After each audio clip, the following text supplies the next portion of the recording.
Hello students, today we are going to see topic number 8.2.3. This topic is from the chapter electrostatic, 8th chapter of a paper 2nd. On this topic the question may be there, how obtain an expression for. Expression म्हणजे काय? Formula. एक्सप्रेशनचा अर्थ काय होतो? Formula. Obtain म्हणजे मिळवा. Obtain an expression कशासाठी? For च्यासाठी, electric field साठी. आता इलेक्ट्रिक फील्ड तुम्हाला माहित आहे की चार्जच्या अराउंड जे फील्ड असेल त्याला आपण इलेक्ट्रिक फील्ड म्हणतो. जसं बल्बच्या अराउंड, बल्ब चालू असेल आजूबाजूला काय असतो? प्रकाश. तसं चार्जच्या अराउंड, मग चार्ज हा लहानात लहान चार्ज असेल तर तो इलेक्ट्रॉन असतो आणि मोठ्यात मोठा चार्ज हा किती पण मोठा असू शकतो. For example lightning in the sky, आकाशातली वीज ही अनेक चार्जेस एकत्र मिळून बनलेली असते. तर lightning in the sky is a very much big charge and around that charge the field is there. That field is called electric field. Why it is called electric field? Because around the charge, if another charge is brought in the field of original charge, then that charge may be get repelled by the original charge. म्हणजे एका charge जवळ दुसरा charge आणला पण तो खूप लांब असेल, फील्ड मध्ये नसेल, तर त्यांच्यामध्ये रिपल्शन अट्रॅक्शन होणार नाही. पण याच्या फील्डच्या मध्ये जर तो आला तर त्याला रिपल्शन किंवा अट्रॅक्शन होऊ शकतं. रिपेल केव्हा होतील? जेव्हा दोघं हे लाईक असतील. अट्रॅक्ट केव्हा होतील? जेव्हा हे दोघं अनलाईक असतील. तर अशा प्रकारे एका चार्ज जवळ दुसरा चार्ज आणला अशा अनेक चार्जेस एकत्र केले तर एक मोठा चार्ज आपण बनवू शकतो. मग आता इलेक्ट्रिक फील्ड याला चार्ज दिले, हे शीट आहे. तर electric field due to an infinite charged plane sheet. हे शीट जे आहे हे इन्फानाइट आहे. प्लेन म्हणजे सपाट आहे. प्लेन शीट हे इन्फानाइट आहे. आता आपण कन्सिडर करायचं बघा. Consider a uniformly charged infinite plane sheet with uniform surface charge density. Consider a uniformly charged infinite plane sheet with uniform. याचा अर्थ समजतोय का तुम्हाला? मॅडम थोडा आजच्या दिवस मला वेळ लागला. माझंही थोडंसं होऊन जाईल ना. कन्सिडर एवढं लिहिलेलं म्हणजे वाया जाईल. मग 20-25 मिनिटाचा नाही ना. व्हिडिओ 30 मिनिटं वेळ आहे ना. वेळ जातोय मॅडम, एवढं लिहिलेलं वाया जाईल. Consider a uniformly charged infinite plane sheet. हे इन्फानाइट प्लेन शीट आहे with uniform surface charge density. युनिफॉर्मचा काय अर्थ होतो? एकसारखं पसरलेले आहेत चार्जेस.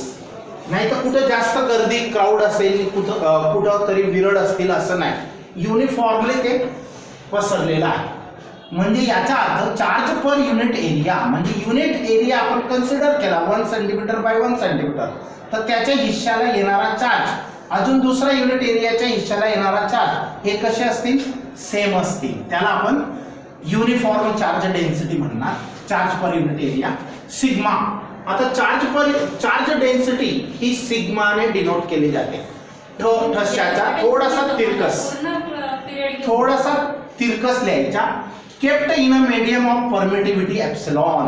आता या शीटला एका मीडियम मध्ये ठेवलेला आहे की ज्याची परमिटिव्हिटी एप्सिलॉन आहे. परमिटिव्हिटीचा अर्थ 11वी मध्ये सांगितला आहे मी. परमिशन म्हणजे या चार्जेस पासून ज्या लाईन्स जातात, इलेक्ट्रिक लाईन्स, शक्तिशाली लाईन्स ऑफ फोर्स म्हणतो आपण, तर त्यांना हे बाहेरचं मीडियम काय करतं?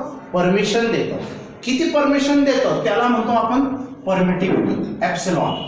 जसं चुंबक तुम्ही इथं ठेवलं आणि कागद ठेवला, एक कागद ठेवला बाहेर लोखंडाच्या तुकडा, तर चिपकेल. पण अशा कागदावर कागद जाड करत गेले तर त्याची क्षमता काय होईल? कमी होईल. म्हणजे परमिशन कमी देता येते मीडियम. तर तसं मॅडम थोडंसं थांबा ना. बाय गॉस थेरम काही बिलकुल 5-7 मिनिटं. By Gauss theorem. आता परमिटिव्हिटी एप्सिलॉन.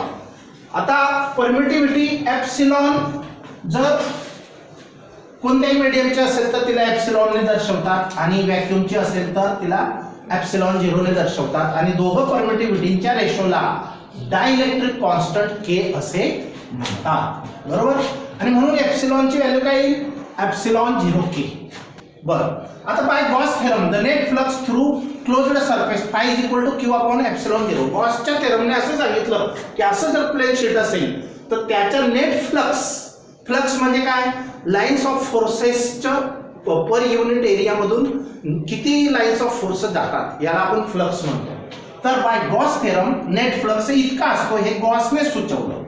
पण फाय हा दुसऱ्या पद्धतीने पण काढू शकतो, आपल्या जनरल ओल्ड मेथडने. गॉसने नाही सांगितलं होतं तेव्हा फाय असा काढायचा. मग आता या दोघांची कंपॅरिझन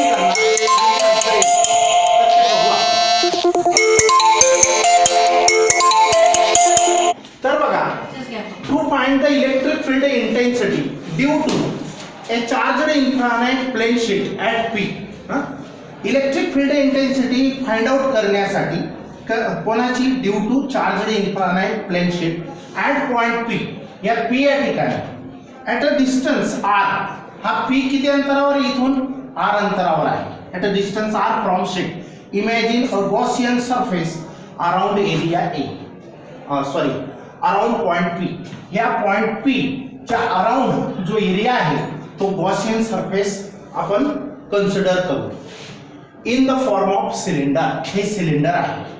तर having cross sectional area A, याचा क्रॉस सेक्शनल एरिया कापलं तर सर्क्युलर एरिया कसा असेल, किती असेल, ए असेल. अँड लेंथ 2r, इकडे r आणि इकडेही दोन्ही साइडला r प्लस r म्हणजे 2r असेल. With its axis perpendicular to the middle of the length of the cylinder. तर या प्लेनला परपेंडिक्युलर आहे तर length of the cylinder such that the ends of the cylinder P and P dash sheet as a shown in figure. P and P dash हे दाखवलेले आहेत points P आणि P dash. या ठिकाणी इलेक्ट्रिक इंटेन्सिटी आपण मोजू शकतो. By symmetry electric field is perpendicular to the plane sheet. सिमेट्रीनुसार ही शीटची इलेक्ट्रिक फील्ड इंटेन्सिटीची डायरेक्शन ही परपेंडिक्युलर असते, कारण त्याला चार्जेस दिले तर ते चार्जेस असे उड्डाण करतात म्हणजे परपेंडिक्युलरली निघतात, इकडे अथवा इकडे. म्हणून परपेंडिक्युलर डायरेक्टेड आउटवर्ड्स म्हणजे बाहेरच्या दिशेला दोन्ही बाजूला. Having same magnitude at a given distance on either sides of the sheet. तर सेम मॅग्निट्यूडचे ते असतील. कोण, इलेक्ट्रिक इंटेन्सिटी ही सेम मॅग्निट्यूडची असेल at a given distance on either sides of the sheets. Either side म्हणजे दोघं साइडला. The electric field is at right angles. Electric field कसं असेल, परपेंडिक्युलर असेल कोणाला, to the plane sheet. The electric field is at right angles to the end caps. End caps म्हणजे ह्या caps आहेत, या कॅप्सला हे फील्ड कसं असेल, परपेंडिक्युलर असेल. असा गोल सरफेस एरिया आहे त्याला ही हा परपेंडिक्युलर असेल. And away from the plane, आणि या प्लेन पासून ते अवे म्हणजे बाहेर जाणार असेल. It's magnitude is same at P and P dash. P आणि पी डॅश या ठिकाणी ही ची व्हॅल्यू ही सेम असेल. मॅग्निट्यूड म्हणजे किंमत. तर it's magnitude is same at P and P dash. The flux passing through the curved surface is 0. आता curved surface मधून the flux passing through the curved surface is 0. Curved surface मधून जो flux pass होणार आहे तो 0 असेल, कारण as म्हणजे because the electric field is tangential to the surface. कारण या सरफेसला इलेक्ट्रिक फील्ड हे कसं असेल, टँजेन्शियल असल्यामुळे ते 0 असेल. Therefore total flux through the closed surface is given by. आता फ्लक्स कसा काढतात, E इंटू ds ने काढतात, E इंटू ds.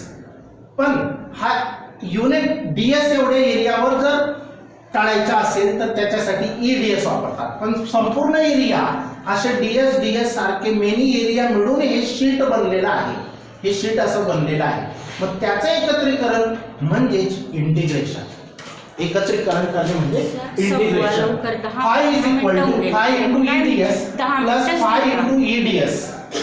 तर ॲट पी आणि पी डॅश दोघं ठिकाणी हे सेम असतं, बरोबर. यांची आता ई जसाच्या तसा ds चं समेशन केलं, ds सारखे छोटे छोटे एरियांची बेरीज केली तर काय मिळेल, टोटल एरिया मिळेल. मग याचं पण तसंच EA आणि याची झाली सम 2EA, phi = 2EA. आता हे आपण काढलेलं फ्लक्स आहे आणि हे गॉसने सुचवलेलं फ्लक्स आहे.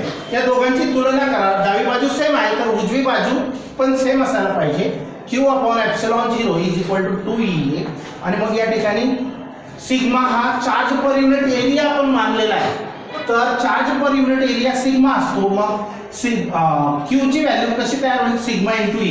या Q ची व्हॅल्यू सिग्मा आहे आणि हे जसंच्या तसं /ε0 ए गेट्स कॅन्सल्ड आणि E ची व्हॅल्यू हा 2 इकडे डिवाइड करा, तर E = σ/2ε0. This is the required expression and direction of electric field is away from the sheet when the charge given to the sheet is positive and it is inward if the charge given to the sheet is negative. Now we stop here. वरचं फक्त पुसून द्या मला हातले पूर्ण आणि आजच्या दिवस